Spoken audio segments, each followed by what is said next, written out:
Masarap pa ang tulog ni Grace sa kanyang kwarto. Subalit napabalikwas siya ng gising nang biglang nagulat dahil sa malamig na tubig na ibinuhos sa kanya. Tita Rose, gulat na pahayag niya sa kanyang madrasta na matalim ang titig sa kanya. Sa wakas at nagising ka na rin. Abat anong akala mo? Prinsesa ka dito? Mag-aalas 7 na pero hindi ka pa rin nakakapagluto ng umagahan. Pasensya na po tita. Masama po kasi ang pakiramdam ko ngayon. Ang sabihin mo nag-iinarte ka na naman. Ano, di ka pa dyan tatayo? Tita, baka naman pwede pong makapagpahinga ako ngayon. Di ko po talaga kaya na magluto ngayon. Abat, lumapit ito kay Grace at agad na hinila ang buhok nito. Napatayo si Grace at dahil nanghihina siya ay wala siyang nagawa nang kalad ka rin siya nito patungo sa kusina. Aray ko po tita, please bitawan niyo na po ako. Pakiusap niya at makalipas ang ilang minuto ay tinulak siya ni Rose na naging dahilan ng pagtama ng ulo niya sa kanto ng mesa. Magluto ka na, kung hindi palalayasin kita sa bahay na to. Napakuyom ng kamao si Grace at agad na tumayo. Hindi niyo ho pwedeng gawin yan. Bahay ko rin to. Napahalakhak naman si Rose dahil sa tinuran ni Grace. Baka nakakalimutan mo, Grace. Bahay ko to. Dahil sa akin pinangalan ng tatay mo ang lahat ng ari-arian niya. Napakasama niyo. Hindi ba kayo natatakot sa Diyos? Humahagulgol na sigaw ni Grace dito. Napangyasi na lamang si Rose sa sinabi nito at agad na hinila si Grace patungo sa stockroom.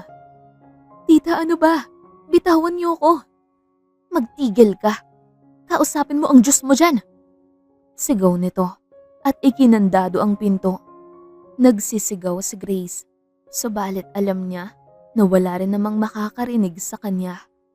Totoong masama ang pakiramdam niya sa araw na yon. Kaya naman, kesa magsigaw, ay pinili na lamang niya na mahiga sa sahig. Umaasa na sa paggising niya ay maayos na ang pakiramdam niya. Gabi na nang marinig niya ang kalansing ng pintuan. Kaya naman ay agad siyang bumangon upang tignan kung sino ang pumasok. Jennifer, wika niya nang makita ang babaeng pumasok. Ano na naman ba ang ginawa mo at nilagay ka dito ni Mami? Mataray na wika nito. Subalit bago pa man siya makasagot, ay agad na may hinagis itong damit sa kanya. Ano to? Nagtatakang tanong ni Grace habang inaabot ang damit. Hindi pa ba obvious? Siyempre uniforme ng katulong. Pero Jennifer, bakit mo binibigay sa akin to? Ang dami mo namang tanong, Grace. May party ngayon, kaya magbihis ka na dahil ikaw ang magsaserve sa mga bisita. Nakabusangot na pahayag nito bago tinalikuran si Grace. Subalit agad na tumayo si Grace at hinawakan ang braso ni Jennifer. Teka lang, masama kasi ang pakiramdam ko ngayon. Hindi ko ata kaya magkikilos. Kung ako sa'yo, Grace, sumunod ka na lang sa mga utos ni Mami para hindi ka masasaktan. Unti-unting dumadating ang mga bisita, kaya maghanda ka na. Tandaan mo, huwag kang papalpak dahil mga investors sa kumpanya ang mga pupunta. Napayuko na lamang si Grace dahil sa tinuran ng kapatid at pinipigilan na tumulo ang luha sa kanyang mga mata. Pasado 7:00 na nang tuluyang matapos sa pagbibihis si Grace. Agad naman siyang nakita ng kanyang tita Rose. Bakit ba ang tagal-tagal mo? Ang dami ng bisita. Ines na bulong nito sa kanya habang inaabot ang isang serving plate. O ito, alokin mo na nito ang mga bisita. Sunod na wika nito at agad na sinalubong ang bagong dating na lalaki. Gwapo at malakas ang dating nito, kaya ay agad na naagaw nito ang atensyon ni Grace. Kung pagmamasdan ng mabuti, ang wangis ng lalaki ay masasabing maamo ang mukha nito. Subalit dahil sa nakakunot na noo at ang tila nakakatakot na paraan ng pagtingin nito ay may kung anong misteryong aura na nakapalibot sa kanya. Napatutop sa kanyang bibig si Grace nang dumako ang tingin ng lalaki sa kanya. Tumaas ang kilay nito dahilan ng labis na panginginig ng kamay ni Grace. Subalit bago pa man lumipas ang ilang segundo ay muli siyang nakita ng kanyang madrasta. Grace, ano ba? Tatanga-tanga ka na lang ba dyan? Estupida! Ilibot mo na ang inumin! Labis na ang hiya ang nararamdaman ni Grace sa mga oras na yon. Ngunit agad ding tumalima patungo sa mga bisita upang iwasan ang matalim na tingin ng lalaki, maging ang maaaring dagdag pa na pamamahiya sa kanya ng kanyang madrasta. Marami ng bisita ang nasa loob ng mansyon, kaya naman ay nahihirapan si Grace na pagbigyan ang bawat utos ng mga tao, lalo na dahil mag-isa lamang siya. Hey miss, bakit ang tagal naman ng wine ko? What the hell? Stupid! Yan ang madalas niyang naririnig, lalo na kung natatagalan siya na maibigay ang mga request ng mga ito. Sobrang naiingayan at naiinitan na si Grace, kaya naman ay bigla na lamang nandilim ang kanyang paningin at nasagi ang tore-toring wine na nakalagay sa isang mesa. Basang-basa si Grace habang nakasalampak sa sahig. Nabasag halos lahat ng baso na naging dahilan ng ilang sugat ni Grace sa binti. Iniangat ni Grace ang tingin at doon niya napagtanto na halos lahat pala ng bisita ay nakatingin na sa kanya. At sa kabilang panig ay nakita niya ang papalapit ng si Rose. Halata sa mukha nito ang galit, kaya naman ay napayuko na lamang si Grace at napaluha.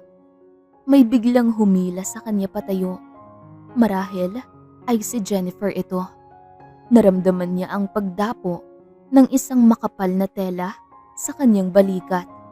Kaya naman ay agad na umangat ang tingin niya dito. Nanlaki ang mga mata niya nang makita na ito ang gwapong lalaki kanina. Hindi pa man siya nakaka-recover sa gulat ay hinila na siya nito palabas ng mansyon. Naguguluhan man ay wala nang magawa si Grace at nagpatianod na lamang ito. Pinasakay siya nito sa kotse at mabilis na pinaharurot ito. Walang ibang nagawa si Grace kundi ang titigan ang lalaki. Pamilyar ito sa kanya, subalit hindi niya lamang matandaan kung saan niya ba ito unang nakita. Baba, kontroladong wika nito. Nang tinignan ni Grace ang tapat nilang building, ay nagugulat na ibinalik ni Grace ang tingin sa lalaki. Bakit po tayo nandito? Naguguluhang tanong ni Grace, subalit hindi siya sinagot ng lalaki. At sa halip ay agaran itong bumaba at binuksan ang pinto na nasa gilid ni Grace.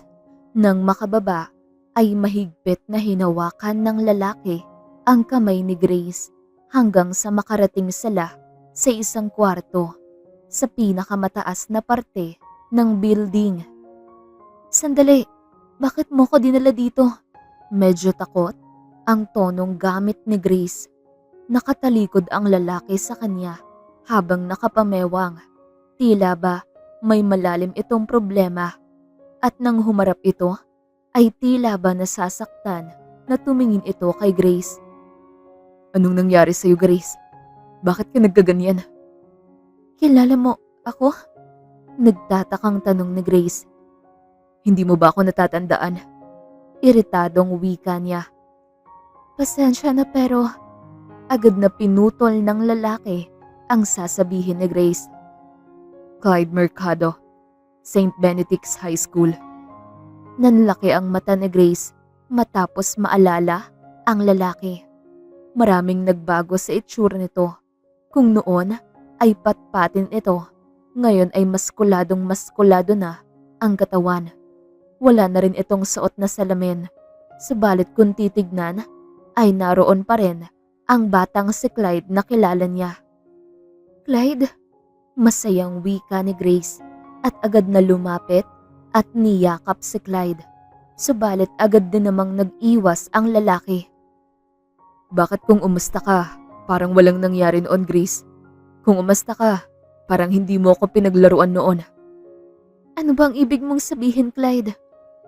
"Ano pa nga ba ang point na balikan ang lahat kung naka-move on ka naman na? Alam mo ang mabuti pa, umalis ka na dito." "Ha? Pero dinala mo ko dito, Clyde." Naguguluhan at naiiyak na tura ni Grace. "Umalis ka na." Dumagundong na pahayag ni Clyde. Kaya naman agad na lumabas si Grace sa unit nito. Naupo si Grace sa labas. Pakiramdam niya ay wala na talaga siyang kakampi pa sa mundong ito. Naisipan na lamang ni Grace na bumalik sa bahay nila. Mabuti na lamang at may natitira pa siyang pera sa bulsa niya na pwede niyang gamitin na pamasahe. Nang makarating siya sa bahay, ay malakas na sampal ang bumungad sa kanya. "Walang iya ka? Sinabi ko naman sa'yo na huwag mong sisirain ang party. Hindi mo ba alam kung gaano kahalaga yun sa kumpanya?" "Pasensya na po, tita. Masama ho kasi talaga ang pakiramdam ko kanina.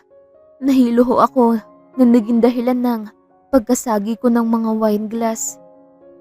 "Aba't may gana ka pa talagang sumagot? Halika dito." Hinila siya ni Rose papasok ng bahay at dinala sa stockroom. Masikip, madumi at halos walang pumapasok na hangin doon. Kaya naman ay takot na takot si Grace. "Tita, please, huwag niyo akong ikulong dyan. Tita, parang awa niyo na." "Mabulok ka dyan. Walang kwenta. Estupida." Malakas na sigaw nito sa kanya, tsaka siya itinulak papasok. Nagpatuloy sa pagsigaw si Grace habang kinakatok ang pinto. Subalit kahit anong sigaw niya ay hindi siya nito binalikan pa. Oras na ng gabi at ramdam na ni Grace ang pagkalam ng kanyang sikmura. Kaya naman nang marinig niya na may tao sa kusina ay agad siyang sumigaw. "Tita, pakiusap, kahit hindi niyo na muna ako pakawalan rito. Basta't bigyan niyo po ako ng makakain. Gutom na ako, Tita Rose." Nagmamakaawa na pahayag ni Grace. Nabuhayan siya ng loob nang marinig na naglalakad na palapit ang tao patungo sa pintuan at makalipas nga ang ilang segundo ay nabuksan ito. Bumungad roon ang Tita Rose niya. "Oh, kainin mo." Walang emosyon na saad nito at inaabot kay Grace ang kainan ng aso. "Tita," naguguluhang tanong ni Grace sa madrasta. "Oh, di ba nagugutom ka? Ito, kainin mo." "Pero tita, kainan po yan ng aso." Nanginginig na wika ni Grace. "O ano naman, maarte ka rin eh. Kukunin mo ito o matatamaan ka sa akin." Agad itong kinuha ni Grace at pagkatapos ay lumabas at sinara muli ni Rose ang pinto. Napaupo si Grace habang pinagmamasdan ang pagkain na nasa kainan ng aso. Puro sunog na kanin ang laman nito at corned beef. Tumutulo ang luha sa mata niya habang pinipilit na kainin ang pagkain dahil sa sobrang gutom na nararamdaman. Hindi niya lubos akalain na magiging ganito kasaklap ang buhay niya matapos mamatay ng kanyang ama.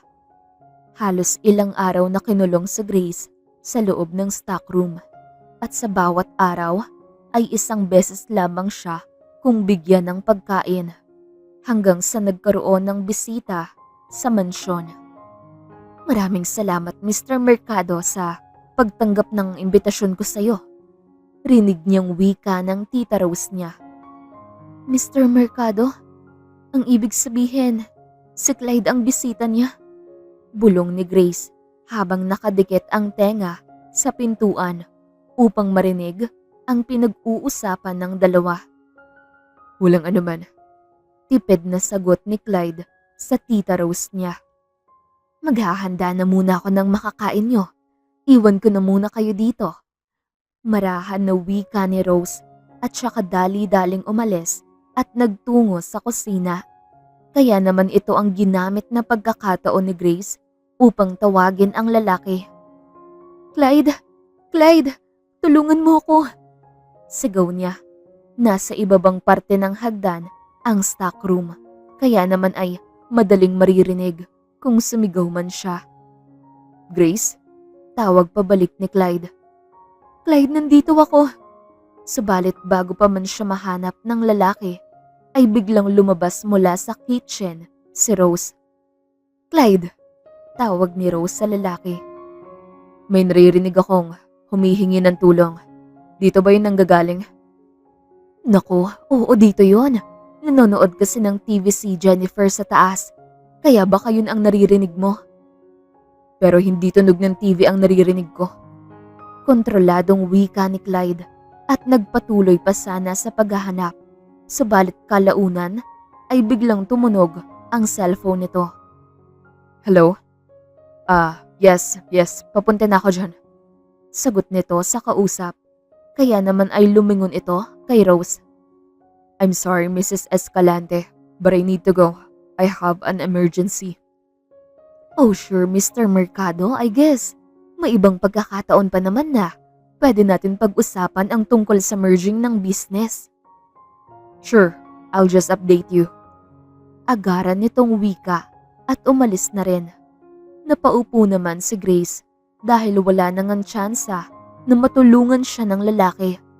At pagkaraan lamang ng ilang segundo ay padarag na binuksan ang pinto at napatayo si Grace dahil sa gulat nang bumungad roon ang tita Rose niya. Galit na galit ang ekspresyon nito at agad na naglakad palapit sa kanya. Tita, masakit po. Iyak ni Grace nang hilahin siya palabas. Walang yakang babae ka? Balak mo pa akong siraan kay Mr. Mercado? Kung hindi niyo sana ako kinulong doon, hindi ako hihingi ng tulong. Abat may gana ka pa talaga magpaliwanag? Lumayas ka sa pamamahay ko. Walang iya ka. Nanggagalaiting sigaw ng tita Rose niya habang hinihila siya palabas ng gate. Tita, parang awa niyo na ho. Wala po akong ibang mapupuntahan. Pakiusap ni Grace na halos sinasamba na ang kanyang madrasta. Lumayas ka na! Ulit na sigaw nito. Nabuhayan ng loob si Grace nang makita si Jennifer na lumabas din. Anong nangyayari dito, ma'am? Wika nito habang nakatingin sa kanyang ina na si Rose. Balak sirain ng babaeng yan ang pag-uusap namin ni Mr. Mercado kanina, kaya pinapalayas ko na siya. Sagot naman ni Rose sa anak. Jen, tulungan mo ko, Jen. Wala akong ibang mapupuntahan. Subalit imbes na makisimpatya sa kanya, ang kapatid ay ngumisi lamang ito at muling pumasok sa loob ng mansyon. Jen, nagmamakaawa na sigaw ni Grace. Lumayas ka na kung ayaw mong ipadampot pa kita sa mga gwardya. Nananakit na pahayag ng kanyang madrasta bago ito pumasok sa mansyon. Naiwang tumatangis si Grace sa labas ng gate. Hindi niya alam kung saan siya pupunta ngayon, lalo na at wala na rin namang ibang pamilya ang tatay niya dito sa syudad. Samantalang ang kanyang ina naman ay may kapatid na babae na nagngangalang Tita Suzy, subalit hindi ito mapagkakatiwalaan ayon sa kanyang ama. Kaya kahit na inaabuso na siya sa sariling bahay, ay hindi siya lumapit dito. Subalit sa sitwasyon niya ngayon ay wala na siyang pwedeng lapitan pa kung hindi ang tiyahin sa ina. Mabuti na lamang at naging madali kay Grace na hanapin ang bahay ng tiyahin dahil nasa kabilang barangay lamang ito. Magulo at mabaho sa lugar na yon, kaya naman ay naisip niya na wag na lamang tumuloy. Subalit nang naglalakad na siya paalis, ay may tumawag sa kanya. Grace, pamangkin, ikaw ba yan? Matinis na sigaw ng isang babae. Sa paglingon niya, ay nakalapit na ito sa kanya. Tinitigan niya ito ng matagal. Maganda pa rin ang kanyang tiya. Tiyak ay nasa edad 30 na rin. Malaki ang pagkakahawig nito at ng nanay ni Grace. Kaya naman ay hindi mapigilan ni Grace ang pagtulo ng kanyang luha dahil sa labis na niyang namimiss ang kanyang ina. Agad naman siyang niyakap ng tita Susie niya at inalalayan na patungo sa bahay nito. "Maayos na ba ang pakiramdam mo?" Nag-aalalang tanong ni Susie sa pamangkin matapos nitong kumain at makapagbihis. "Maayos naman po ako, tita." Sagot naman ni Grace dito. Nagpakawala ng malalim na hininga si Susie. "Aminin mo nga sa akin, Grace, inaalila ka ba ng mag-inang demonita na yun sa bahay mo?" Napayuko si Grace sa tinanong ng kanyang tiya. "Sinasabi ko na nga ba? Wala talaga akong tiwala sa mag-inang yun.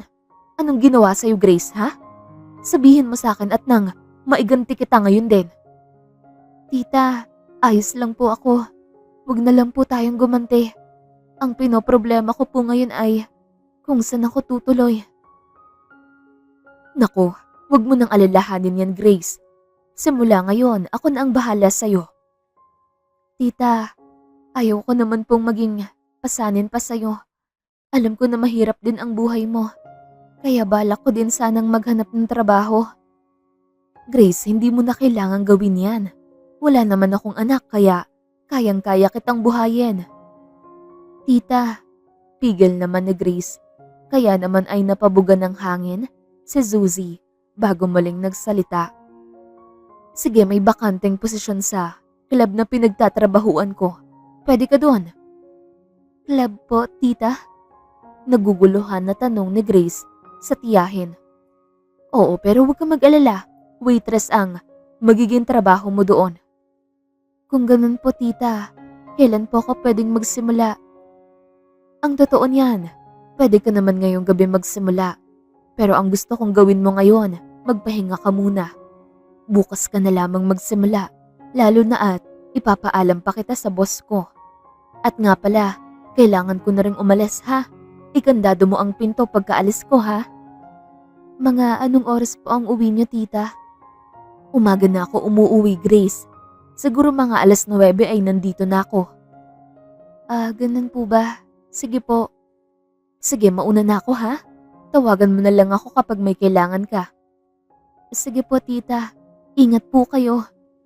Nang makaalis na ang tita Susie niya, ay agad niyang sinara ang pinto at nagtungo sa magiging kwarto niya. Maliit lamang ang bahay. May 2 kwarto at may maliit ding sala. Walang asawa o anak si tita Susie niya at ang alam niya ay papalit-palit ito ng kasintahan. Ito rin ang dahilan kung bakit nagkaroon ng lamat ang relasyon nito at ng ina ni Grace. Malalim na rin ang gabi, kaya naman ay nagpa siya sa Grace na matulog na. Pagod na pagod ang katawan niya sa araw na yon, kaya naman ay mabilis siyang nakatulog. Kinaumagahan ay nagising si Susie dahil sa isang malakas na katok sa bahay ng kanyang tita. Agad siyang nagtungo sa pintuan upang pagbuksan ito. "Magandang umaga po. Sino po sila?" Tanong ni Grace sa babaeng nagsisigaw. Maldita ang itsura nito at medyo may katandaan na rin. "Nasaan si Susie?" Nakataas ang kilay na tanong nito. Nasa trabaho pa po kasi si tita. Ano po ba ang sadya niyo?" Marahas nitong tinapon ang isang maliit na papel kay Grace.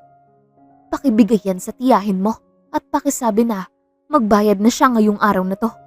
Kung hindi, palalayasin ko kamo siya ngayon din." Pagkatapos nitong sabihin, ay agad na umalis ang matanda. Tuloy-tuloy pa rin ang pagbubunganga nito, kaya naman ay napapatingin ang mga taong nadadaanan niya. Napatingin naman si Grace sa pinulot niyang papel. Nagulat siya na inabot na ng 5 buwang walang bayad sa bahay ang tiyahin. Kaya naman ay halos 12,500 na ang bayarin niya. Matagal itong tinitigan ni Grace at hindi niya namalayan na nakarating na pala ang tita Suzy niya. O anong problema? Bakit parang pinagbagsakan ka ng langit at lupa dyan? Tanong nito habang naghuhubad ng heels. Napatingin naman sa Grace dito at agad na iniabot ang papel kay Suzy. Ang laki-laki na pala ng kailangan yung bayaran para sa bahay, tita. Baka mapaalis tayo ngayon. Sus, huwag kang mag-alala. Binayaran ko na si Aling Pasing. Dinaanan ko kanina kaya huwag mo nang problemahin yan. Nagugulat na pinagmasdan ni Grace si Suzy. Po, paano niyo nabayaran ang laki-laki nun. Halos 12,000. Ganun talaga pamangkin. Minsan malas, minsan swerte. At kagabi, sinuwerte ako. Mayaman ang customer ko, kaya malaki magbigay ng tip. Tip? Customer? Ano bang trabaho niyo doon? Pokpok. Tila simple nito sa Ada. Hindi nakapagsalita sa Grace dahil sa sinabi nito. Oh, bakit natameme ka dyan? Di pa ba nasabi sa'yo ng nanay mo noon? Nagtatakang tanong ni Suzy sa pamangkin. Wala pong nababanggit na ganyan si mama. Naku, pasensya na. Akala ko alam mo. Pero wag ka mag-alala, Grace. Hindi naman yun ang magiging trabaho mo sa club. Waitress ka lang talaga doon. At babantayan din kita para di ka mapahamak. At walang magpumulit na i-table ka. Ay nga pala, nasa bag ko may ulam doon. Kunin mo na lang at matutulog na ako. Pagkatapos mong kumain, magpahinga o matulog ka na rin para hindi ka antukin mamaya sa trabaho.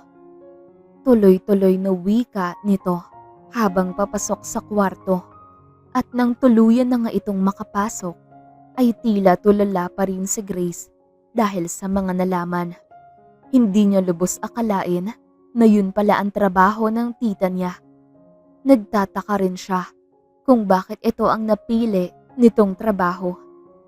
Pagkalipas ng ilang minuto, ay ipinagsawalang bahala na lamang niya ito at kumain na. Sinunod niya ang utos ng tiyahin na matulog at nagising na lamang siya nang gisingin na siya nito upang maghanda na patungo sa club. Oh, nandito ka na pala, Suzy. Ito ba ang pamangkin na sinasabi mo? Maarteng wika ng isang bakla na sumalubong sa kanila sa club pagkapasok. Ay oo, Freda, siya na nga. Ay sayang Mars na magiging waitress lang siya. Malaki ang dating na pwede niya makulimbat kung papasukin din ang pagtitable. Umiiling-iling nitong pahayag habang nakapamewang. Naku, tigilan mo nga ang pamangkin ko at hindi yan tutulad sa akin. O siya, sige. Halika na doon sa kitchen, Grace, at nang maturuan na kita sa pagsaserve at kung ano-ano ang mga nasa menu. Pag-aaya nito kay Grace, agad naman siyang sumunod dito nang senyasan ng tita niya Suzy. Iha, ito ang menu na ibibigay mo sa customer. Aralin mo na lamang ang mga pagkain at inumin na nakalagay dyan, okay? Sige po, Ma'am Freda. Naku, Tito Freddy na lamang ang itawag mo sa akin. At nga pala, Grace, ito ang susuotin yung mga waitress ngayon. Sabay bigay nito sa isang maiksing damit na kulay pula. Tila pang-anime ang datingan nito, pero seducing. Iyan po. Pero ang iksi naman po ata. Natawa naman si Freddy sa sinabi ni Grace. Naku naman, Grace, club ito. Kaya ano ba ang inaasahan mo na mga suot ng mga empleyado dito? Pajama? Sige na, suotin mo na yan. At saka, masasanay ka rin dahil halos lahat naman ng mga pumupuntang customer dito, maiiksi ang suot. Hindi ka rin mababastos dahil nakabantay ang mga bouncer. So don't worry, okay? Sige po, nahihiya naman na sagot dito ni Grace. Sige, bilisan mo ang pagbibihis ha? Dahil may mga customer na sa labas.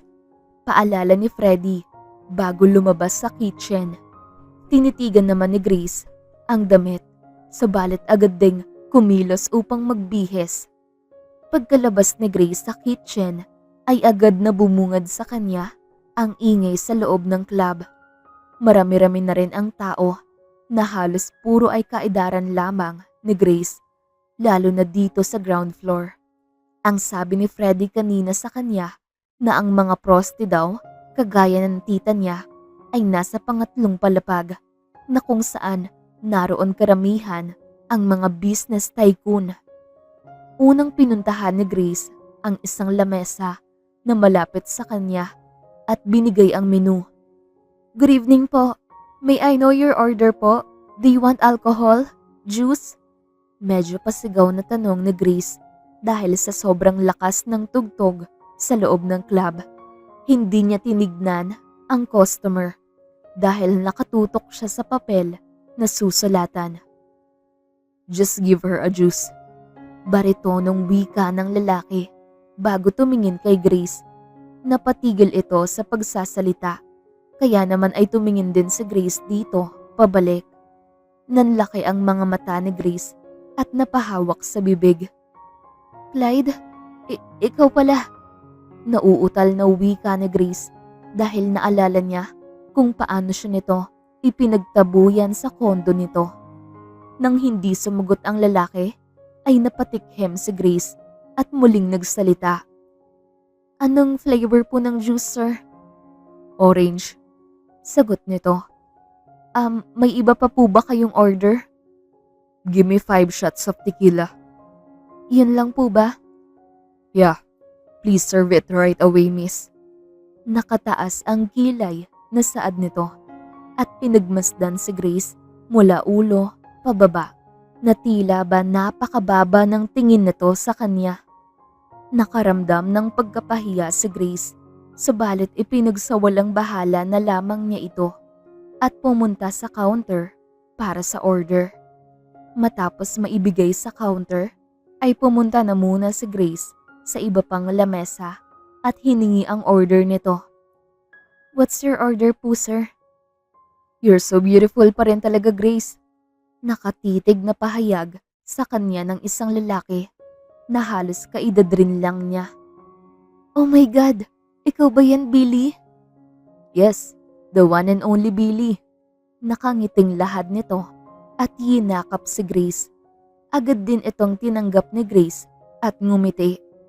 Nagpalitan pa sila ng ilang katanungan bago nakaalis si Grace sa mesa at muling bumalik sa counter.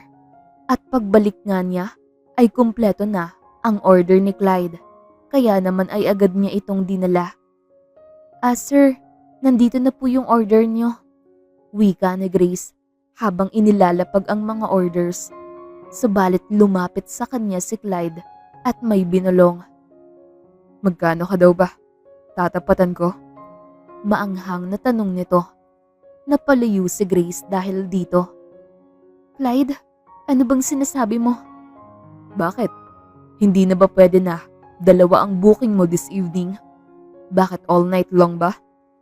Madilim ang aura na litanya nito. "Di ko alam ang sinasabi mo." Napapayukunturan ni Grace at agad na umalis doon. Subalit hindi niya inaasahan na hahatakin nito ang braso niya at hihilahin paakyat sa 3rd floor. "Ano ba, Clyde? Nasasaktan ako." Reklamo ni Grace nang makarating sila sa 3rd floor gamit ang elevator. Subalit hindi siya pinakinggan ng lalaki at sa halip ay may kinausap itong tao sa reception desk. Binigyan si Clyde nito ng susi, kaya naman ay agad na naglakad si Clyde habang hila ang nagrereklamong si Grace. "Bakit mo ba ako dinala dito?" Inosenteng tanong ni Grace, subalit hindi siya sinagot ni Clyde at sa halip ay marahas na isinandal sa pader at hinalikan. Pinilit na itinulak ni Grace ang lalaki, subalit masyado itong malakas. Sa sobrang diin ng halik nito, ay nalalasahan na ni Grace ang dugo sa kanyang bibig. Napahikbi na lamang sa Grace nang dumako na sa kanyang leeg ang halik nito. Ito ang naging hudyat ni Clyde para tumigil. "Bakit ka ba umiiyak? Babayaran naman kita, Grace." Kontroladong sigaw nito sa kanya. Sinampal naman ni Grace ang lalaki dahil sa sinabi nito. Ano bang tingin mo sa akin, Clyde? Hindi ako bayarang babae. Pumipiyok na sigaw ni Grace. Napahalakhak si Clyde dahil sa sinabi ni Grace. Club ang pinasok mo, Grace. Sa tingin mo, anong iisipin ko ha? Mayaman ka, kaya bakit ito ang pinasok mo? Tila ba naguguluhan at galit na tanong niya kay Grace. Ano bang gusto mong gawin ko? Ang magpalaboy-laboy sa daan at mamatay sa gutom? At saka ano ba ang kinakagalit mo sa akin ha? Nung isang araw, pinagtabuyan mo ko. Tapos ngayon ginaganito mo ko. Ano bang problema mo? Bakit hindi mo na ba natatandaan? Kung paano mo din ako pinagtabuyan noon at pinahiya? Pinaikot mo ko at pinaglaruan dahil sa mahal kita. Pinagpustahan mo ko at ng mga kaibigan mo. Ano? Ni minsan hindi ko ginawa yun. Ano bang sinasabi mo? Huwag kang magkaila, Grace. Tama na. Pero alam mo, mabuti na nga't hindi mo ko sinagot noon. Dahil hindi ka karapat dapat na mahalin. Dahil isa ka lang bayarang babae. Hindi na nakayanan pa ni Grace ang mga sinabi ni Clyde. Kaya naman ay agad siyang lumabas ng suit na yon at nagtungo sa banyo. Pinagmasdan niya ang kanyang sarili sa salamin. Labis siyang nanliliit ngayon. Subalit hindi ito ang oras para magmukmuk. May trabaho siya at iyon dapat ang una niyang pagtuunan ng pansin. Pagkatapos mahimasmasan ay agad na naglakad sa Grace patungo sa elevator at bumalik na sa kanyang trabaho. Agad siyang ngumiti nang lumapit siya sa mga mesa upang hingin ang mga order ng mga ito. Naging mahaba ang kanyang gabi ng araw na yon at nang magpasado 4:00 na nga ng umaga ay pakonti na ang tao. Habang abala si Grace sa pagsasalansan ng mga baso ay biglang lumapit sa kanya si Billy. Hi Grace, energetic na wika nito. Oh, hi Billy, may kailangan ka ba? Ngiti naman pabalik ni Grace dito. Actually meron, gusto sana kitang imbitahan sa birthday ko. Ha? Bakit mo naman ako iimbitahan? Nakita mo naman ang trabaho ko ngayon, hindi ba? Baka mapahiya ka lang sa mga kaibigan mo. What? Anong problema sa pagiging waitress? Kaibigan kita Grace, kaya gusto kong nandun ka sa espesyal na araw ko. Nagtataka naman na tumingin sa Grace sa lalaki. Pero may sasabihin sana si Grace, subalit na hinto dahil agad na nagsalita ang lalaki. I swear, it's just my birthday celebration. Maraming tao kaya don't worry. Walang mangyaring masama sa'yo doon. Napahinga ng malalim sa Grace, tsaka tumango. Fine, sige pupunta ako. Talaga? Thank you Grace. Susunduin kita. Nako hindi na. Just tell me the location. Same place Grace, sa bahay namin. Okay, pupunta ako. Thank you. Bukas yun 6 p.m. kaya don't be late. Tuwang-tuwa na wika ni Billy at mabilis na niyakap si Grace. Sige na Billy, may trabaho pa ako Paalam ni Grace dito at saka nagtungo sa ibang mga lamesa. At habang ginagawa ito ay pakiramdam niya ay may mga matang nakatitig sa kanya. Kaya naman ay agad niyang inilibot ang kanyang tingin. At sa di kalayuan ay nakita niya si Clyde na matalim na nakatitig sa kanya. Nakita niya rin ang paggalaw ng panga nito. Nasa counter ito at may hawak na glass wine. Halos hindi makahinga si Grace sa paraan ng pagtingin nito sa kanya. Kaya naman ay hindi na siya muling lumingon pa sa gawin nito. Agad na natapos ang shift ni Grace sa araw na yon at hinihintay na lamang niya ang kanyang tita.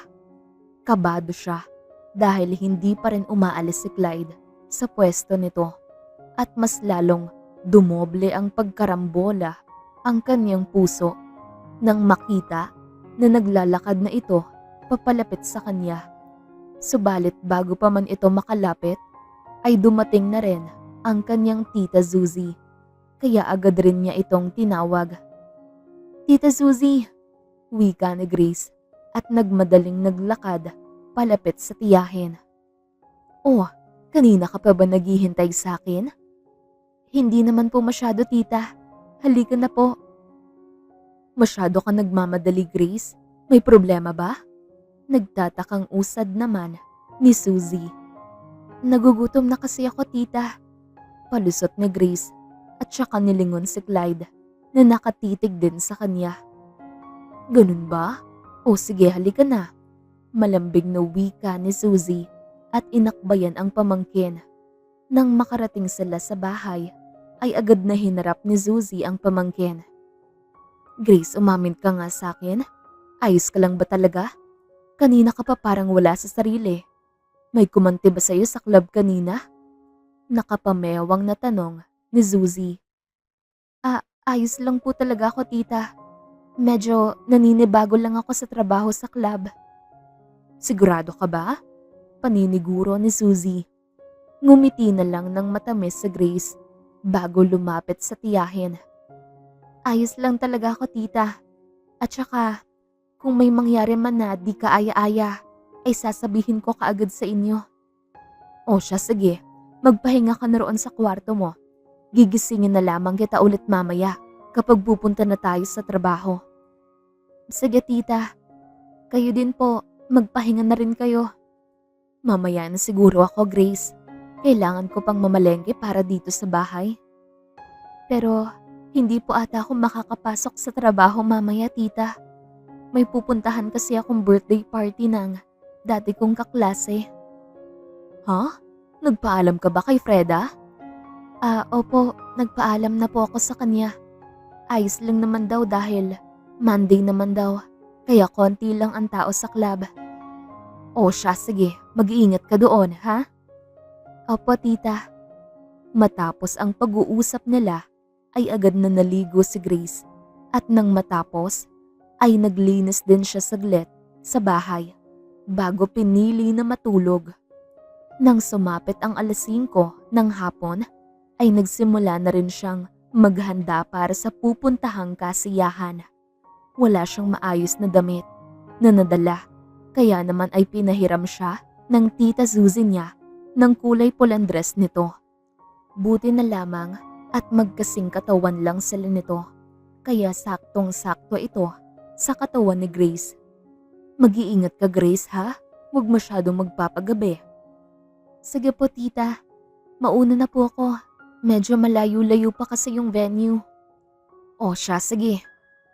Agad na nakahanap ng masasakyan na jeep si Grace at inabot ng halos 1 oras ang naging biyahe niya.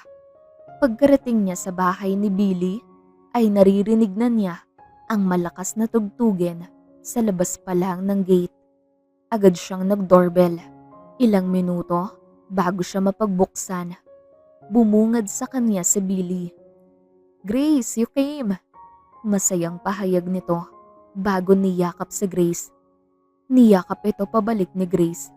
Naaamoy niya ang alak dito at batid niya rin na medyo lasing na si Billy.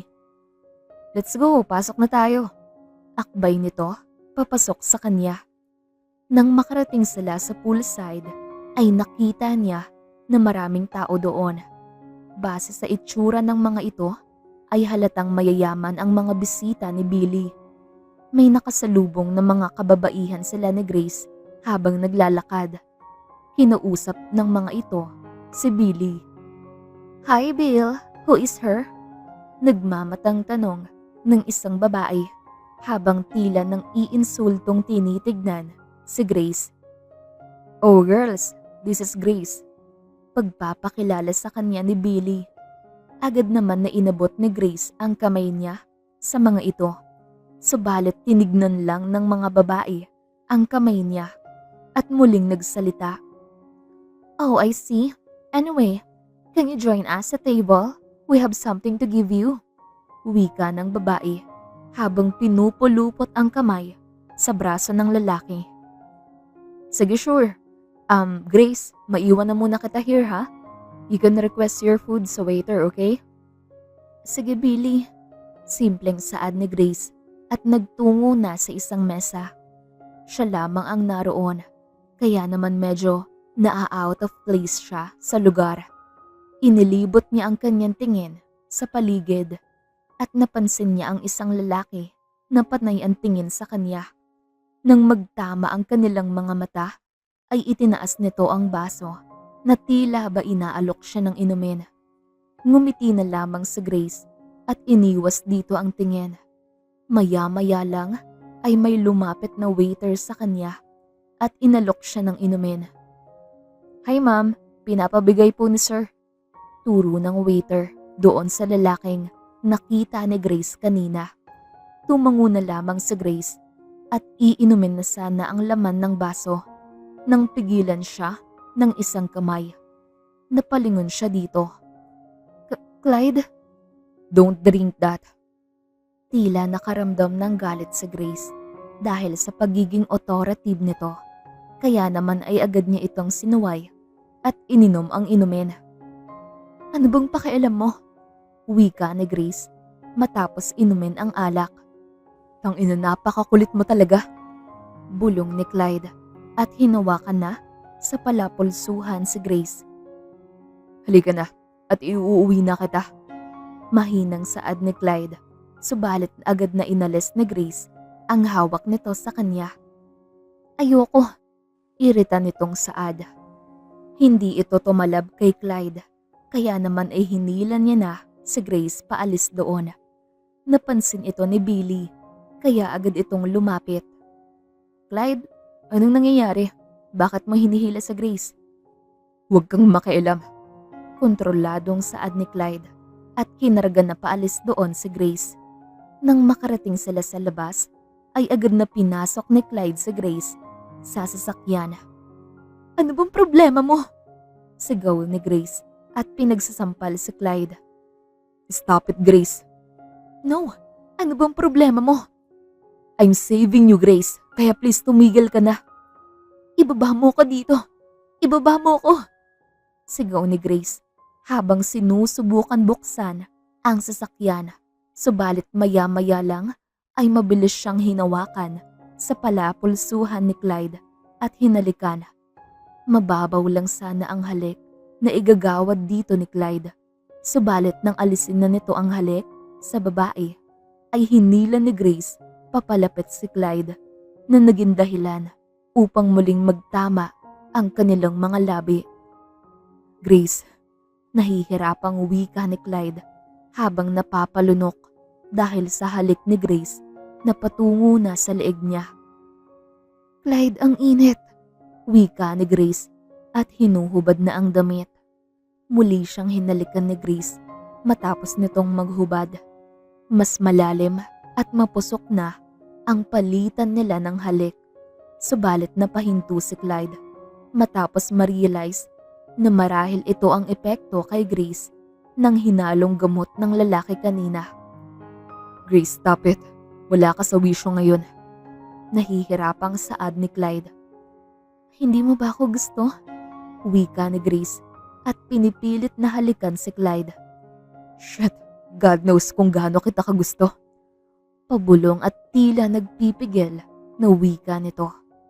Subalit tuluyan na siyang bumigay nang muling mahagkan ni Grace ang mga labi niya. Naging mainit ang tagpo ng dalawa sa loob ng kotse at makalipas ang halos isang oras ay malalim ang hininga nilang pareho habang nakasandal si Grace kay Clyde. "I'm sorry, Grace." Bigla ang saad ni Clyde habang niyayakap si Grace. Natahimik naman si Grace at maya-maya lamang ay tumulo ang mga luha sa kanyang mga mata. Agad niyang kinuha ang damit niya at agad na nagbihis. "Grace, please, kausapin mo naman ako." Subalit hindi siya kinausap ni Grace at mabilis na bumaba sa sasakyan. Agad rin nagbihis at bumaba si Clyde upang sundan ang dalaga. Subalit huli na dahil mabilis na nakasakay sa isang tricycle si Grace. Napakamot na lamang siya sa kanyang ulo at sinipa ang gulong ng kanyang sasakyan. Samantala ay patuloy na umiiyak sa Grace sa loob ng tricycle hanggang sa makauwi sa bahay ng tita niya. Mabuti na lamang at wala pa roon si Suzy dahil kung nagkataon ay labis iyong magtatanong kung bakit tumatangi si Grace. Dumiretso siya sa kanyang kwarto at doon ay nilabas lahat ng galit at panliliit sa sarili niya. Ang tanga-tanga mo. Oo na, gusto mo si Clyde noon pa. Pero talaga ba? Binigay mo ang sarili mo ng ganun-ganun lang? Pagkausap niya sa sarili. Hindi nakatulog buong magdamag si Grace. Kaya naman ay kinaumagahan ay antok na antok siya pagpasok sa trabaho. Miss, bring us 5 shots of vodka. Wika ng isang customer na agad na sinunod ni Grace. Subalit sa paglingon niya ay sinalubong siya ng Tita Freddy niya. Oh, Tita Freddy, may kailangan ka po? Iha, pasensya ka na pero may nag-table kasing customer sa'yo. Sumama ang timpla ng mukha ni Grace matapos itong marinig. Tita Freddy, di ba malinaw naman na sa inyo na hindi ako nagpapa-table? Alam ko pero malaki kasing halaga ang inalok niya. Pero huwag ka mag-alala dahil malinaw sa kanya na usap lang. Kahit na, naiinis na turan ni Grace. Nakikiusap ako sa'yo, malaking tao kasi ang kliyente. Nagmamakaawang turan nito. Ayoko. Grace, ngayon lang iha. Hindi na talaga mauulit pa. Masisira ang club kapag tinanggihan natin ang kliyente. 1 oras lang naman. Pero, Grace please. Halos lumuhod na ito sa harap niya. Kaya naman ay nagsalita na sa Grace. Sige, pero sana hindi na to maulit pa. Kontroladong saad ni Grace. Oo naman, makakaasa ka. Nakangiting pahayag nito. Nasaan siya? Tanong ni Grace. Nasa 3rd floor. Agad na sinamahan ni Freddy si Grace patungong 3rd floor at agad na iniwan matapos makarating sa pinto ng suite. Kalaunan ay kumatok na si Grace doon. Nag-click ang sarado ng pinto. Hudyat na magbubukas na. Kabado si Grace sa mga oras na yon at nang tuluyan ng bumukas ang pinto ay nanlaki ang mga mata niya. Ikaw? Aalis na sana siya sa pinto. Subalit pinigilan siya ni Clyde. Grace, I already paid you. Mahinang saad nito habang hawak ang braso ni Grace. Napakuyom naman si Grace dahil sa sinabi nito. Subalit ganun pa man ay pumasok na lamang siya sa kwarto. Lalo pa at alam niya na wala siyang magagawa pa kung hindi ang pakisamahan ito sa loob ng 1 oras. Nang makapasok, ay agad na naupo si Grace sa couch. I'm sorry Grace for what happened last night. Hindi ko. Agad na pinutol ni Grace ang sasabihin nito. Pwede bang tumigil ka na? Mas lalo mo lang akong sinasaktan sa mga sinasabi mo. Naluluhang turan ni Grace. Nataranta naman si Clyde dahil sa naging pagtangis nito. Kaya naman ay agad siyang napatayo at umupo sa tabi nito para sana aluin ito. Subalit umiwas lang ang babae sa kanya. Alam kong nandidiri ka na, nangyari yun sa atin. Pero wag mo naman sanang ipagduldulan pa. Masakit na Clyde eh. Tuloy-tuloy na sigaw ni Grace. Anong ibig mong sabihin? Ako nandidiri? Naguguluhan na tanong ng lalaki. Bakit hindi ba? Kahapon imbis na sabihan mo ko ng mga bagay na masaya nagsorry ka. Tapos ngayon nagsasorry ka na naman. Isa lang ang ibig sabihin ng Clyde. Hindi mo nagustuhan ang nangyari sa atin. Dahil para sa'yo nakakadiri akong babae. Babaeng ulila. Nagtatrabaho sa club at pokpok. Ano? Hindi na natuloy pa ni Grace ang sasabihin niya. Dahil mabilis siyang hinalikan ni Clyde. Hindi nakapagsalita si Grace dahil dito. Bakit mo ba iniisip na hindi ko nagustuhan ang nangyari sa atin? Dam, Yun ang pinakamasayang gabi na nangyari sa buhay ko. Paniniguro nito kay Grace. Sinungaling ka. Huwag mo akong bulahin. Dahil kung nagustuhan mo, hindi ka magsisisi. Shh, tahan na. Aaminin ko na may konti akong pagsisisi. Lalo na't wala ka sa maayos na wisyo nung mga oras na yon. You were drugged by the guy in the party. Ibig sabihin, hindi ka nandidiri sa akin? Hindi makapaniwalang tinignan ni Clyde si Grace dahil sa naging tanong nito. High school pa lang, gusto na kita. Tinatangi kita. Kaya bakit kita pandidirihan, mahal ko? Muling lalapitan ng lalaki si Grace, subalit malakas siyang sinampal ng babae. Agad naman itong napahawak sa kanyang pisngi at di makapaniwalang sinuliyapan si Grace. Mahal mo ko? Pero pare-pareho lang kayong tinatrato ako na parang basura. Kita mo na ngayon, binabayaran mo ko na para bang pokpok. Bakit? Dahil sa club ako nagtatrabaho? Nakatayong iyak ni Grace. Hindi totoo yan, Grace. Nagbayad ako para makausap ka. Pero hindi ko intensyon na iparamdam sa'yo yan. Mahal kita noon pa man. Hindi ko kayang gawin sa'yo yan. Umiling-iling sa Grace. Lahat na lang kayong mahal ko. Sinasaktan ako. Mabilis na niyakap ni Clyde si Grace habang patuloy ito sa pagluha. Simula ngayon, hindi ko nahahayaan na masaktan ka ulit. Nang matapos ang isang oras, ay agad na tumayo si Grace upang sana lumabas na sa suit. Pero mas hinigpitan ni Clyde ang yakap sa kanya. Huwag ka munang umalis, please. Pakiusap ni Clyde. Tapos na ang isang oras, Clyde. Walang emosyon na wika ni Grace. Please, mag-usap muna tayo. Tapos na ang dapat nating pag-usapan, hindi ba? Grace, please. Bitawan mo na ako, Clyde. Ayoko. Hindi kita bibitawan.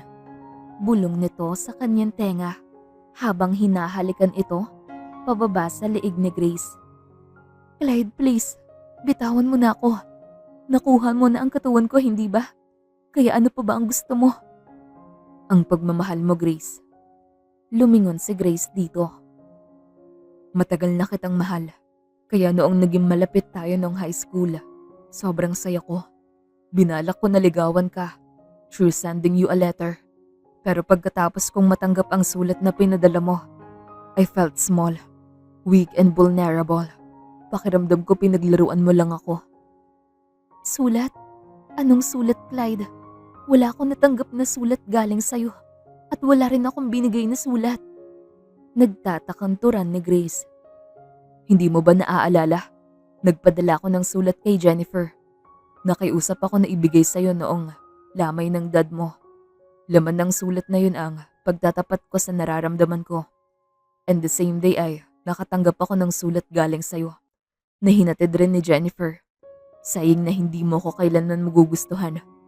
Pinakikisamahan mo lang ako dahil nakakaawa ko. Na wala akong ibang kaibigan. Sinabi mo rin na curious ka lang kung paano ba nagkaroon ng loser na kaibigan.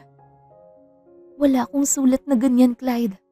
Wala akong sulat na natanggap at ginawa. But si Jennifer. Sinira tayo ni Jennifer. Kaya pala iniiwasan mo ko noon, Clyde. Akala ko, kagaya ka rin ng ibang kaibigan ko na iniwan ako noong namatay ang daddy ko. I'm sorry, Grace, kung naniwala ako agad sa sulat. Nasaktan ako ng sobra, kaya hindi na ako nakapag-isip pa. Hinawakan ni Grace ang pisngi ni Clyde at marahang hinalikan. At nang gabing yon, ay muling ipinaramdam ni Grace at Clyde ang pagmamahal nila sa isa't isa. Kinaumagahan ay napabalikwas ng gising si Grace. Good morning, love. Wika nang nakangiting si Clyde habang hinahagkan ang babae. Kailangan ko nang umuwi, Clyde. Baka nag-aalala si tita sa akin. Mag-breakfast muna tayo bago ka umalis, love. Naku, wag na. Kailangan ko na talagang umuwi. Fine, pero hahatid kita. Ha? Bakit? I'm your boyfriend, right? Nakangising pahayag nito. Hindi naman nakapagsalita si Grace at napatango na lamang. Kaya naman ay agad silang nagbihis at umalis sa suit. Nang makarating sila sa bahay ni Suzy, ay naabutan nila itong may kausap na mga pulis. Tita, ano pong meron? Bakit may mga pulis? Bungad na tanong ni Grace nang makapasok siya. Agad na lumapit sa kanya si Suzy at pinalo ang braso ni Grace. Ikaw na bata ka? Papatayin mo ba ako sa pag-aalala? Bakit hindi ka sumasagot sa tawag ko? Napatikhim naman ang mga pulis at nagsalita. Ligtas naman po pala ang pamangkin niyo, ma'am. Kaya magpapaalam na rin ho kami ng mga kasama ko. Pagpapaalam ng mga pulis kay Suzy. Naku, pasensya na po talaga mga sir sa abala. Mag-iingat po kayo. Pahingi naman ng paumanhin ni Suzy sa mga pulis na papaalis na. Pagkatapos ay muli niyang hinarap ang pamangkin at kinurot sa tagiliran. Tita, angal naman ni Grace sa tiyahin. San ka ba nanggaling? Hindi ka umuwi kanina. At ang sabi ni Freddy ay itinable ka kaya grabe ang pag-aalala ko sa'yo. Pasensya na po tita, hindi ko po kasi namalayan ng oras. Matalim pa rin ang titig ni Suzy kay Grace nang mapansin nito ang nakahulok-kip-kip na si Clyde. Sino itong kasama mo? Ito ba ang nag-table sa'yo kagabi? Tanong ni Suzy. Opo tita. Matapos itong marinig ni Suzy, ay agad niyang sinugod ang lalaki at pinagsasampal. Walang yaka, hindi ko pinapatable ang pamangkin ko. Pero ano, ginamit mo ang pera mo? Para masilaw ang manager namin? Animal ka, ano ginawa mo sa pamangkin ko? Sunod-sunod, napahayag nito. Subalit agad siyang pinigilan ni Grace. Tita, tama na. Wala siyang ginawang masama sa akin. Anong wala? Huwag mo ako gawin tanga, Grace. Maganda kang babae at magkasama kayo nito magdamag. Kaya sigurado akong may ginawa sa'yo. Tita, matagal ko na siyang kilala. Mabait si Clyde. Boyfriend ko po siya. Napatuptop sa kanyang bibig si Suzy at pinagmasdan si Grace. Boyfriend mo? Opo tita, kaklase ko siya noong high school. Si Clyde Mercado. Pero kahit na, dapat nagpapaalam pa rin kayo sa akin para hindi ako nag-aalala.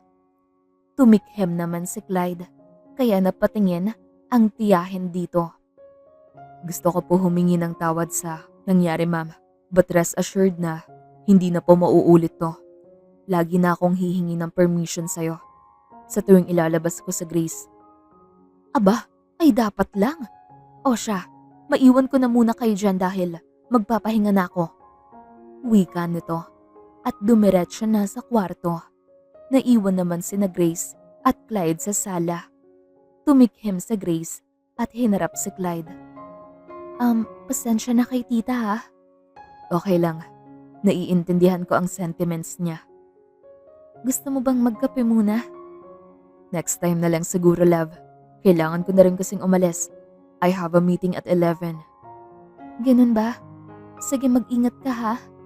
Ngumiti ng matamis ang lalaki bago hinalikan ng marahan si Grace. Alagaan mo ang sarili mo. I'll call you later. Pagkatapos itong sabihin, ay umalis na rin ang lalaki. Napangiti na lamang si Grace sa mga magandang nangyari ngayong araw. Lumabas naman ng silid niya ang kanyang tiya, kaya naman ay napayuko siya. Mahal mo ba siya, Grace? Seryoso nitong sagot. Opo tita, mahal na mahal. Naglakad palapit si Suzy kay Grace at inakay ito paupo. Alam mo, nagmahal na rin ako ng sobra noon, Grace, at binigay ko lahat ng kaya kong ibigay na pagmamahal sa lalaking yon hanggang sa wala nang natira sa akin. Akala ko siya na ang magmamahal sa akin ng buong buo, pero nagkamali ako. Pinagpalit at iniwan niya ako. Wasak na wasak ako noon at hindi ko rin alam kung paano magsisimula. Lalo na't pati sarili ko nawala noong nagmahal ako. Kaya sana Huwag kang gumaya sa akin ha. Magmahal ka pero huwag mong kalimutang mahalin ang sarili mo. Niyakap ni Grace ang kanyang tiya at inilaan nila ang sandaling yon upang magkausap ng masinsinan. Kinagabihan ay sabay silang nagtungo sa club upang magtrabaho. 7:00 pasado na sila nakarating at marami na rin ang tao doon. Kaya naman ay agad silang naghiwalay upang gampanan na ang kani-kanilang trabaho. Abala si Grace sa pagkuha at paghatid ng orders ng mga customer. At sa pagmamadali ay nabunggo niya ang isang babae. Tumilapan si Grace at ang mga inumin ay natapon lahat sa damit ni Grace. Basang-basa siya ngayon. Tinignan niya ang babaeng nabangga niya upang humingi sana ng tawad. Subalit nagulat siya nang mamukhaan ito. Grace? Di makapaniwalang wika ni Jennifer. Pasensya ka na, Jennifer. Nabunggo pala kita. Wika naman ni Grace. Oh my God! So prosty ka na rin kagaya ng tita mo? Tama nga ang source ni Mommy. Halakhak nito habang nandidiring pinagmamasdan si Grace. Hindi ako prosty, Jennifer. Stop it, Grace. Kitang-kita naman sa suot mo. Huwag ka nang mahiya. Total, napapakain ka naman ng pagbebenta mo ng katawan, hindi ba? Nang uuyam na turan nito. Shut up, Jennifer. Kung wala kang ibang magandang sasabihin, tumahimik ka na lamang. Sigaw ni Grace at marahang tumayo. Subalit hindi pa man siya nakakalayo, ay sinubunutan siya ni Jennifer. Wag mo kong sisigawan. Ano ba, bitawan mo ko? Malakas na sigaw ni Grace. Halos hindi na makatayo si Grace dahil sa puwersa ni Jennifer. Subalit maya-maya lamang ay naramdaman niya ang malakas na puwersang humila sa kanya upang mailayo siya kay Jennifer. Huwag na huwag mong sasaktan ang girlfriend ko, Jennifer. Dumagundong ang boses ni Clyde sa club. Kaya naman ay napatingin ang mga tao sa paligid. What? Girlfriend? Yang babaeng yan? Di makapaniwalang turan ni Jennifer. Oo, girlfriend ko si Grace. Kaya wala kang karapatan na saktan siya. What the hell? Prosty ang babaeng yan. Talaga bang papatol ang isang kagaya mo sa basurang yan? One more word, Jennifer. At sisiguraduhin kong babagsak ang kumpanya nyo. Hindi na nagsalita pa si Jennifer. Kaya naman ay agad na hinila ni Clyde palabas si Grace. Are you okay? Nag-aalalang tanong ni Clyde kay Grace. Subalit napaluha na lamang si Grace. Kaya naman ay agad siyang niyakap ni Clyde. Hindi ko alam kung bakit ganyan si Jennifer at ang nanay niya sa akin. Tinuring ko silang pamilya, pero basura lang ang tingin nila sa akin. Matagal na bang ganito ang trato nila sa'yo? Oo, simula nang namatay si Dad. Inalila nila ako sa mansyon.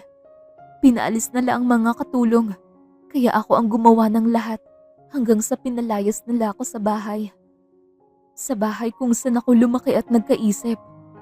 Wala silang karapatan na paalisin ka, Grace. Bahay mo rin yun. Hindi daw sa akin nakapangalan ang mga ari-arian ni Dad. Kaya legally, walang sa akin. I'm sorry. Dahil kailangan mong pagdusahan ang lahat ng ito ng mag-isa. Pero don't worry. Nandito na ako. I'll protect you and give you the things that you deserve. Napaluha na lamang si Grace sa sinabi nito at mahigpit na niyakap si Clyde. Nagpaalam si Grace sa manager ng gabing yon at hinatid ni Clyde si Grace pauwi. Naging magaan ang pakiramdam ni Grace habang kasama si Clyde. Tila ba lahat ng problema niya ay nawawala. Doon nakatulog sa bahay ni na Grace si Clyde. Kaya naman ay gulat na gulat si Suzy pagka-uwi nito sa bahay. Tita, dito nga pala nakatulog si Clyde kagabi. Pasensya ka na po. Naku, ayos lang. Nagumagahan na ba kayo? Opo tita, tapos na po. May itinabi po akong pagkain niyo sa mesa. Ganun ba? Sige, salamat. Ma'am, aalis na din po ako. I have a meeting to attend to. O siya, sige, mag-iingat ka iho. Nang makaalis ang lalaki, ay agad na nagtanong si Suzy. Nag-resign ka na raw, Grace, sa club? Sabi sa akin ni Freddy.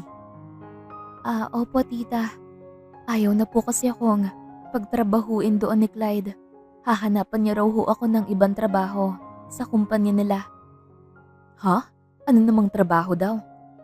Hindi ko pa po alam. Pero si Clyde na raw po ang bahala, tita.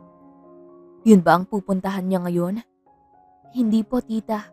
May meeting po siya sa mansyon niya na Tita Rose at Jennifer. Nako, mansyon mo dapat yun eh. Kung hindi lang talaga uto-uto ang tatay mo. Tita, bakit? Totoo naman, di ba? Kung hindi uto-uto ang tatay mo at ipinamana sa mag-inang yun ang ari-arian ng mga pamilya nyo, hindi ka sana maghihirap ngayon. Tita, tatay ko pa rin siya. Alam ko, Grace. Sinasabi ko lang ang katotohanan. Napayuko si Grace dahil alam niyang may punto ang mga sinasabi nito. Nang natulog na ang kanyang tiyahin, ay napag-isipan niya na maglinis na muna ng buong bahay. At nang nasa kalagitnaan nga siya ng paglilinis, ay biglang tumunog ang kanyang cellphone dahil sa isang text message. Grace, kailangan mong pumunta dito sa mansyon. Ngayon din. Ito ang text message ni Jennifer. Nagtatakang pinagmasdan ni Grace ang message nito. Subalit agad ring kumilos upang maghanda papunta dahil baka may emergency. Pagkarating niya ay agad siyang nakapasok sa mansyon dahil bukas ang pinto. Wala ring tao sa baba, kaya naman ay naisipan niyang dumiretso sa ikalawang palapag kung saan naroon ang kwarto ni Jennifer. Di niya maintindihan pero sobra ang kabang nararamdaman niya sa mga oras na yun. Nang makarating siya sa kwarto ni Jennifer, kakatok na sana siya. Subalit bigla itong bumukas ng akmang na itulak niya. At doon nga bumungad sina Jennifer at Clyde na tulog sa kama. Parehong walang saplot. Nanubig ang mga mata ni Grace at nasagi niya ang base na nasa kaliwang gilid niya. Naging sanahi ito upang magising ang dalawa. Napabangon si Clyde at napalingon sa kanyang gilid maging kay Grace. Gulat na gulat ang ekspresyon nito. Natataranta itong tumayo at lumapit kay Grace. Grace, I don't know what happened, Grace. Subalit malakas na sampal ang ibinigay ni Grace. Manluloko ka, wika nito at mabilis na tinalikuran si Clyde. Dali-dali siyang lumabas ng mansyon at pumara ng masasakyan. Nang makasakay siya, ay doon na niya hinayaan ang sarili na umiyak. Nagtataka siyang pinagmasdan ng tricycle driver, subalit hindi na ito nagtanong pa. Agad na nakarating sa bahay si Grace at nakasalubong niya ang papaalisan ng si Suzy. Grace, anong nangyari sa'yo? Nag-aalala nitong wika at agad na nalapitan ang pamangkin. Subalit hindi pa man nakakapagsalita si Grace ay kumatok naman sa bahay si Clyde. Grace, please mag-usap tayo. Grace, I really don't know what happened. Nagsusumamong wika nito. Tita, pwede niyo po ba siyang paalisin? Naguguluhan man, ay agad itong ginawa ni Suzy.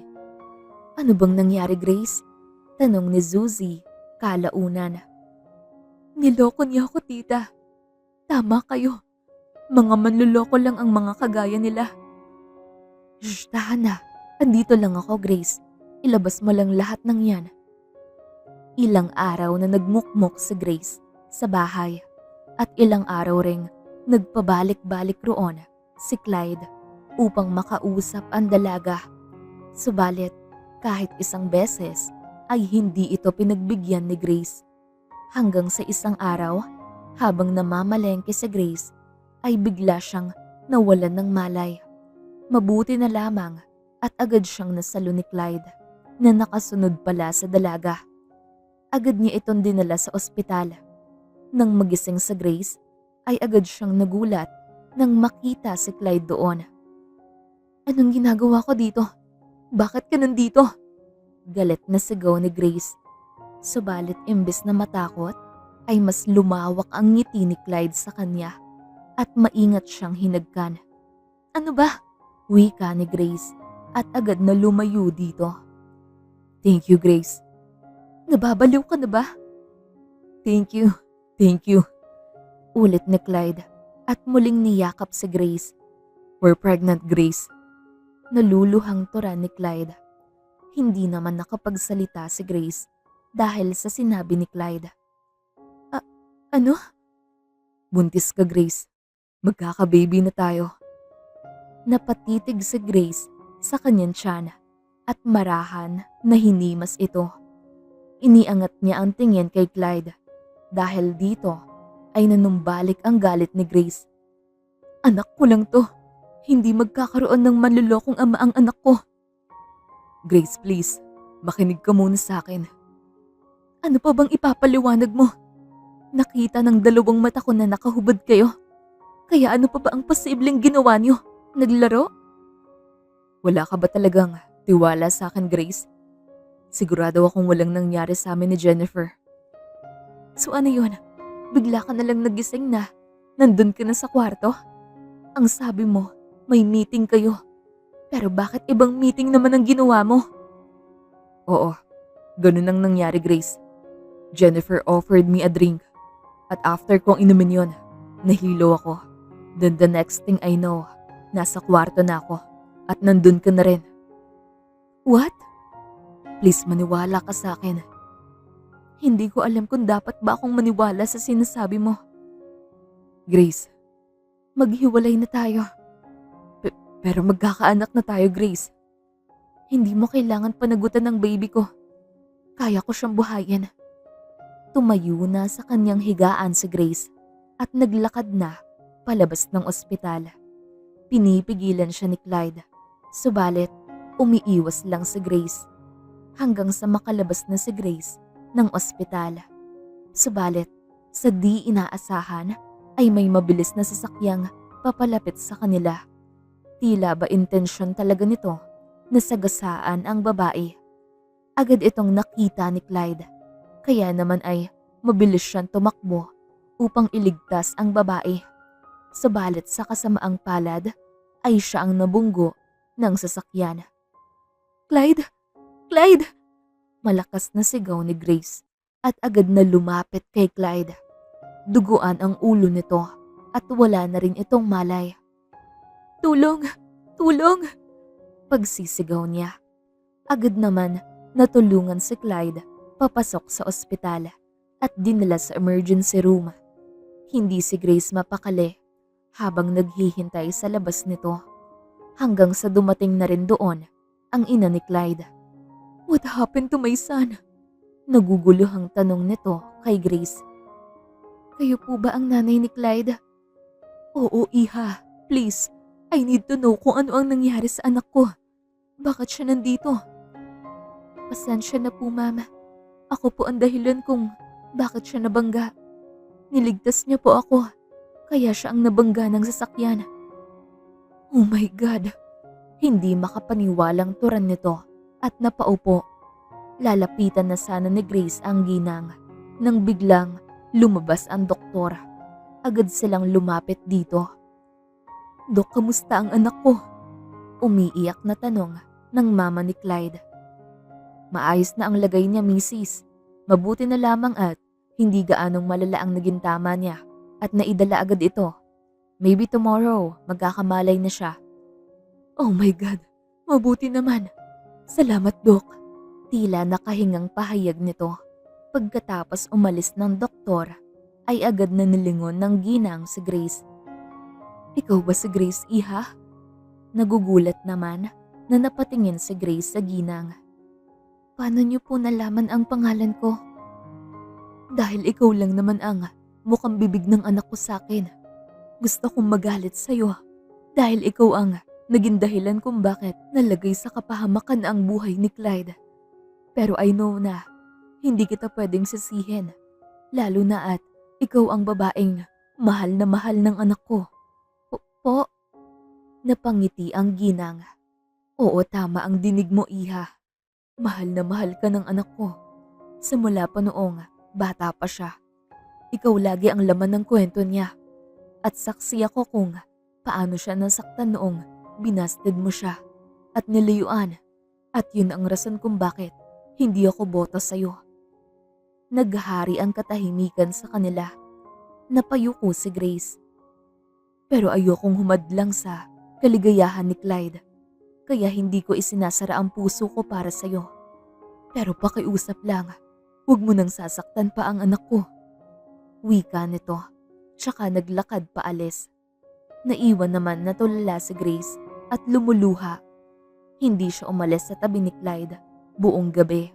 At nang mag-umaga, ay naramdaman niya ang paggalaw ng kamay nito. Clyde, gising ka na. Tuwang-tuwang turan niya at agad na niyakap ang lalaki. Akala ko iiwan mo na ako. Huwag mo na ako ulit pakakabahin ng ganito ah. Ang ibig bang sabihin niyan ay pinapatawad mo na ako? Marahang wika ni Clyde. Alam ko na ang lahat, Clyde. Inamin na sa akin ni Jennifer. Patawarin mo ako kung hindi ako nagtiwala sa'yo. Mahal na mahal kita, Grace. Kaya sana, simula ngayon ay ibigay mo sa akin ang buong-buo mong tiwala. Napatango si Grace at masuyong hinalikan ang lalaki.